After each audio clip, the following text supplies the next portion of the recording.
Est-ce que vous connaissez cette personne? Il s'agit d'Hidemaru Fujibayashi, et il est juste en train d'expliquer comment il a réussi à changer à jamais la structure des open world. Si Zelda a toujours eu la capacité de réveiller ma passion pour l'aventure, c'est surtout car les possibilités offertes par le jeu sont devenues plus qu'un simple nombre de chemins à embranchement. On a tout à coup cette sensation de n'être qu'une petite partie du monde. Des milliers d'interactions possibles, de possibilités, de combinaisons, de lieux à découvrir, d'améliorations d'armes, de boucliers, des pouvoirs. Tout ça pour vous faire oublier que vous ne regardez qu'un écran constitué de millions de pixels et des dizaines de milliers de triggers activant des événements scriptés et calculés. Aussi immense soit le terrain de jeu, les possibilités sont et seront toujours limitées par la décision du développeur et par le gameplay qu'il vous accorde. Si vous jouez à Forza, vous êtes et vous serez toujours une voiture. Si vous jouez à Tetris, vous êtes un simple bloc que vous posez. Si vous jouez à God Simulator, vous êtes et vous resterez toujours le GOAT. Et ça pose quand même un problème quand on parle de liberté dans le jeu vidéo. On peut se poser la question de la liberté dans nos jeux, ou plutôt la marge de liberté que le jeu nous offre. Comment le jeu arrive à jouer avec vous pour créer cette illusion de réalité? On peut se demander en fait si tout est calculé. Sait-on à l'avance tout ce qui va se passer? Y a-t-il des solutions pour rendre le monde plus crédible? Alors calez-vous bien dans votre fauteuil, aujourd'hui on va découvrir plein de petits mécanismes scientifiques que vous ne connaissez pas.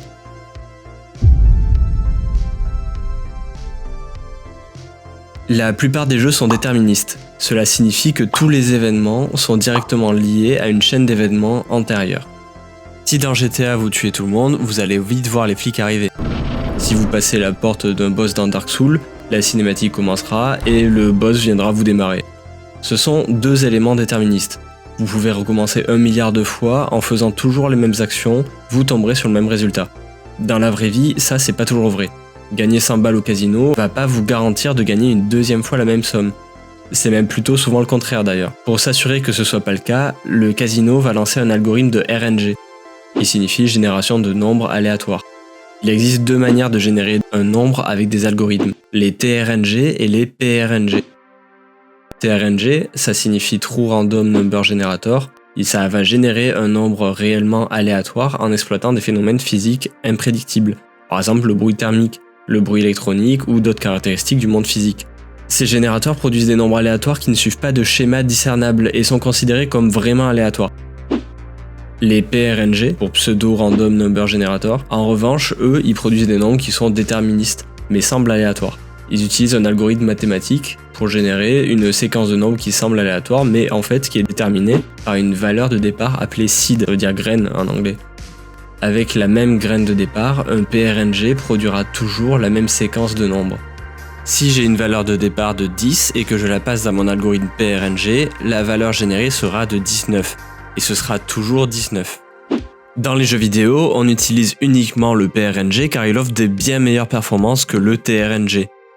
Vous jouez très certainement à Minecraft et sachez que l'entièreté du jeu est basée sur le hasard. La génération du monde est basée sur une seed. Minecraft suit un algorithme de PRNG pour générer son monde et en connaissant la seed d'un monde en particulier, tout le monde se retrouvera avec le même monde. On se retrouve du coup avec beaucoup de gens sur internet qui recherchent les meilleures seeds. D'ailleurs, l'algorithme de Minecraft se base aussi sur plein d'autres mécanismes intéressants que j'expliquerai dans une prochaine vidéo. Abonne-toi si tu veux pas la louper.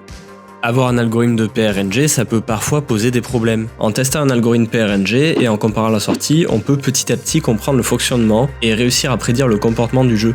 Ici, je dois trouver l'opération effectuée par l'algorithme qui va me permettre de passer de cette valeur d'entrée X à ma valeur de sortie S. On peut voir qu'en multipliant par 2 et en ajoutant 1 à notre valeur d'entrée, on tombe sur notre valeur de sortie. C'est l'incident qui s'est produit dans le jeu Pokémon Rouge et Bleu, sorti sur la Game Boy en 96. L'algorithme du jeu était basé sur une seed qui était constamment modifiée. Mais la communauté autour du jeu a découvert que la manière dont le jeu mettait à jour la seed n'était pas tout à fait aléatoire. En exploitant cette faille, on a réussi à prédire les séquences de Pokémon rencontrées dans les herbes sauvages et ainsi rencontrer plus de Pokémon Shiny. Vous commencez à comprendre le problème, surtout dans les jeux en ligne, c'est très embêtant d'avoir des joueurs qui peuvent générer aléatoirement et légitimement des Pokémon comme ils le souhaitent. Pourtant, l'aléatoire, c'est très utile. Introduire du hasard dans un jeu, ça va créer l'illusion d'avoir un jeu organique, mais pas que. Ça va aussi augmenter grandement la variété des niveaux, les armes que vous allez avoir. Créer un niveau aléatoirement, c'est pas forcément aussi bien pensé qu'un niveau fait à la main avec une cohérence parfaite, Mais par contre, ça offre d'énormes avantages en termes de rejouabilité et de diversité de contenu. En gros, ça change complètement votre expérience de jeu. Dans No Man's Sky, les planètes sont générées aléatoirement. Dans Baldur's Gate, toutes vos actions sont contrôlées en partie par le hasard avec les jets de dés. Et Zelda, les coffres donnent un loot aléatoire. D'ailleurs, ça rend certains speedruns très complexes. Le problème, c'est que ça introduit aussi un gros bordel à gérer pour les game designers. Dans Elden Ring, vous imaginez bien que si tout à coup le boss vous donne un coup 10 fois plus puissant que le vôtre, vous allez câbler. Si jamais vous êtes dans Witcher 3 en train de vous balader en forêt et qu'un arbre vous tombe dessus à cause du vent, vous aurez le seum. Et ça peut vous arriver dans la vraie vie, mais ces mécaniques sont juste trop frustrantes. Alors quand on parle de game design, on essaie de contrôler l'aléatoire tout en laissant l'environnement crédible pour le joueur. C'est le moment parfait pour vous expliquer les deux types d'aléatoires qu'on utilise en termes de game design, l'input et l'output randomness. L'input randomness est un aléa qui se produit avant même que le joueur puisse faire une action. L'exemple le plus courant, c'est sans doute la génération procédurale de niveaux dans les roguelites ou même dans Minecraft. Le monde est généré et seulement après le joueur se retrouve dedans. L'output randomness signifie que vous prenez votre décision, puis la chance vous dira si vous réussissez ou non cette décision. Il y a beaucoup d'exemples comme le dé dans Baldur's Gate, lorsque vous ouvrez un coffre dans Zelda ou lorsque vous mettez 50 balles dans une lootbox. L'output randomness est bien plus souvent la cause de frustration. Cela peut remettre en question toute votre stratégie et bouleverser tous vos plans. Tandis que l'input randomness n'est pas la cause de frustration mais plutôt de triche. Dans Pokémon par exemple, vous allez reset le jeu jusqu'à avoir un shiny en face de vous. Imaginez dans la vraie vie que vous obligez vos potes à redistribuer les cartes du Uno parce que vous n'avez pas assez de plus 4 dans votre main. Vous allez juste passer pour un énorme connard. Tu passes une bonne game, Terrain ? Oui, regarde. Pourquoi j'ai ouvert ma game ? Le fait que la situation puisse être modifiée en relançant le jeu est un très gros biais du jeu vidéo. Et en fait, ça peut faire la différence entre un bon joueur ou un joueur chanceux. Mais les développeurs sont pas teubés, ils y ont pensé et ils intègrent souvent des mécanismes qui poussent le joueur à essayer de jouer un minimum avant d'obtenir les bonus et de reset la partie. Comme dans Slay the Spire, vous obtenez des bonus dans votre partie seulement si vous aviez atteint le premier boss dans votre partie précédente. Dans ma précédente vidéo, on parlait de l'IA. Imaginez qu'un PNJ se souvienne que dans Red Dead Redemption 2, vous l'avez traîné sur 50 mètres avec votre cheval. Bon, j'avoue, je me suis posé quelques questions quand elle a commencé à crier. Et qu'il décide de se venger. On changerait complètement de paradigme et vous passerez de vous êtes le personnage principal à vous êtes un habitant comme un autre et le monde vit autour de vous. On aurait en réalité le même problème avec l'IA, elle pourrait à la fois apporter de la liberté mais elle doit être contrôlée à l'aide d'un pré-prompt ou d'un modèle spécifique. Le pré-prompt c'est une première phrase qu'on met dans une IA comme dans ChatGPT qui va dicter le comportement global de l'IA. Si on utilise l'IA dans un jeu vidéo, il faudra énormément cadrer ce pré-prompt pour ne pas que le PNJ commence à nous donner plein de détails qui n'ont rien à voir avec la quête. Vous commencez à comprendre le problème. Pour rendre un jeu crédible, il faut à la fois donner une liberté au joueur et à la fois contrôler cette liberté. Alors contrôler et liberté, ça fait un peu dictature et ces deux mots n'ont franchement rien à faire ensemble. Mais lorsque le joueur est en face de l'écran, il doit pouvoir ressentir qu'il est le maître de ses choix. Lorsque vous rentrez du travail, personne ne va vous empêcher de faire subitement demi-tour, d'aller prendre un café en terrasse, aller dans un parc. Vous avez conscience qu'à n'importe quel moment, vous pouvez aller dehors, faire un backflip, tourner 45 fois sur vous-même, faire 3 roulades arrière, et même si vous aurez l'air super bizarre, personne ne vous empêchera de le faire. Dans un jeu vidéo, déjà c'est plus compliqué, la mécanique de backflip n'existe certainement pas. En plus de ça, la musique joue un grand rôle et donne souvent cet effet d'urgence, angoissant. En fait, une musique, ça change totalement l'ambiance. Si je vous mets une musique joyeuse, là, ça vous donne directement envie de vous abonner et de liker la vidéo.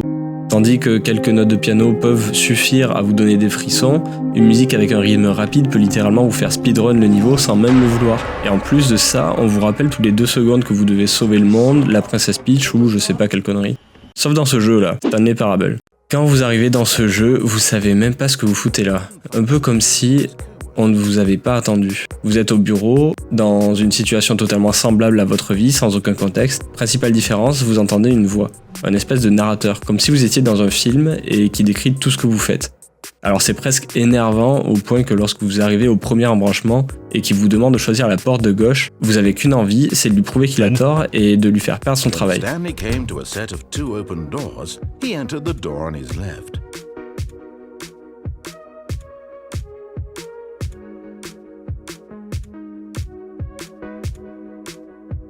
Vous allez donc logiquement à droite. This was not the correct way to the meeting room, and Stanley knew it perfectly well. Mais ce sagouin, il a prévu le coup et il continue à vous demander de prendre la porte qu'il souhaite vous faire prendre. On a subitement l'impression d'être comme dans une expérience sociale qui ressemble plus vraiment à aucun autre jeu. Le 4e mur, il est complètement explosé et ça rend étrangement l'univers encore plus crédible. Finalement, vous êtes complètement libre et la sensation d'avoir choisi en pleine conscience semble suffire à vous dire que ce jeu est organique. Et ça, c'est assez fort en fait, parce que dans Stanley Parable, vous êtes seul, il n'y a absolument personne. En réalité, le jeu est même le contraire d'organique. Le code exécuté par votre machine pour faire tourner le jeu suit juste tranquillement ses algorithmes. Ce que vous avez sous les yeux, c'est l'arbre décisionnel de Stanley Parable recréé par un fan. Vous réalisez que lorsque vous vous déplacez dans Stanley Parable, vous êtes comme dans une scène de cinéma. Vous allumez votre jeu, la scène se charge, vous êtes entre les murs. Si vous sortez des murs ne serait-ce que d'1 centimètre, il n'y a plus rien. Plus rien fonctionne, car aucun déclencheur et donc aucune action n'existe. Le sens du mot liberté prend quand même un tout autre sens, bien plus limité. Le jeu que vous avez en face de vous fait semblant de répondre à vos attentes. En fait, il met tout en œuvre pour donner une illusion. Dans le cinéma, les meilleurs acteurs sauront transmettre des émotions à la perfection sans laisser la moindre faille, au point même qu'ils ressentent eux-mêmes la peine ou la joie du personnage qu'ils jouent.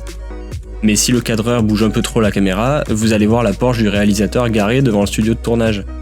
Si cette immersion paraît fragile, elle n'en est pas moins très réelle. Est-ce que vous avez déjà pleuré devant un jeu vidéo ? Moi, c'était Red Dead Redemption 2. Bon, ça commence à se voir, je commence à parler de Red Dead dans toutes mes vidéos. Mais il faut dire qu'arrivé à la fin du jeu, Arthur c'est plus un simple personnage. En fait, c'était pendant quelques temps devenu ma réalité. Le jeu se résumait plus du tout à une suite de déclencheurs et d'événements ou de pixels sur un écran. Comme un film ne se résume pas à une scène et des acteurs qui tirent la gueule. Un livre, c'est pas non plus un ensemble de lettres positionnées les unes à la suite des autres. Tout ça, c'est une illusion. Quand on parle d'un jeu vidéo, d'un film, un livre, une musique, ou même de la vidéo YouTube que vous êtes en train de regarder, personne n'est réellement en train de vous parler. Vous êtes que dans un cadre très défini que vous interprétez par vos sentiments. Et ça donne lieu à des choses incroyables. Je me souviens quand j'ai fini Breaking Bad, je peux vous dire qu'il y a eu un avant et un après. Les grands films comme les grands jeux restent dans votre tête. Et une fois terminés, ils n'ont beau être qu'une illusion, leur histoire est assez puissante pour rester ancrée dans vos souvenirs. On appelle ça l'attachement émotionnel. Les souvenirs et les émotions jouent un grand rôle et modifient complètement votre rapport à la personne ou au jeu que vous avez en face. Entre la boule au ventre que vous avez quand un être proche s'éloigne et la fin de Red Dead Redemption 2 que, je vous spoil pas, vous allez vivre les mêmes sensations. Sauf que, spoiler alert, l'une des deux situations n'existe pas. Mais ça, j'en parle un peu plus dans une autre vidéo sur la chaîne. Je me sens un peu ridicule dans ma vie quand je dis que j'ai eu quand même assez rarement des grands frissons de liberté. La première fois, c'est quand j'ai eu mon permis de conduire, la deuxième fois, c'est quand j'ai pris l'avion, et la dernière, c'est lorsque, pris dans l'excitation d'années d'attente, je mets mon jeu dans ma console et je tombe sur ça dans Breath of the Wild. Les jeux savent très bien faire ça en fait. Même avant les derniers Zelda, on n'avait pas besoin d'open world pour se sentir libre. Vous connaissez Elder Scrolls, surtout Skyrim, mais regardez la carte de Daggerfall sortie en 96. L'intégralité de la map fait presque la taille de l'Angleterre. Vous imaginez un jeu qui fait la taille d'un pays ? Aujourd'hui, personne ne serait réellement attiré par un jeu aussi grand, on recherche plus une grande densité et un monde qui semble réel. Mais en créant un jeu qui se rapproche du réel, certains problèmes deviennent de plus en plus visibles. Tout d'abord, on a l'Uncanny Valley. Et oui, comme vous le voyez, plus le jeu est réel et plus on se rapproche d'une forme humaine, plus on risque de se retrouver dans cette zone qui s'appelle l'Uncanny Valley. Le moindre détail d'un visage humain peut sonner comme une fausse note et donner une impression très désagréable. L'autre question qu'on peut se poser, naturellement, c'est si on souhaite vraiment un jeu qui reproduit la réalité. Parce que, il faut se le dire, on joue aux jeux vidéo pour s'évader, découvrir de nouvelles histoires, mais surtout, on joue pour s'amuser. On a pu le voir pendant toute cette vidéo, toutes les mécaniques créées par les jeux vidéo sont faites pour s'amuser. La différence peut être subtile, mais un jeu trop calqué sur la réalité peut dégoûter certains joueurs. Surtout aujourd'hui, où on voit des gens incapables d'aller 2 heures au cinéma ou au théâtre sans regarder leur téléphone. Quand je suis en train de vous dire cette phrase, 65% d'entre vous ont déjà quitté la vidéo. Si vous êtes encore là, j'aimerais bien que vous me parliez du jeu qui vous a complètement fait oublier que vous étiez devant un écran, et pourquoi. N'oubliez pas le pouce en l'air et de vous abonner à la chaîne pour mon speedrun des 10 000 abonnés avant juin, je sais qu'on peut le faire. Et je vous dis salut à tous pour la prochaine vidéo.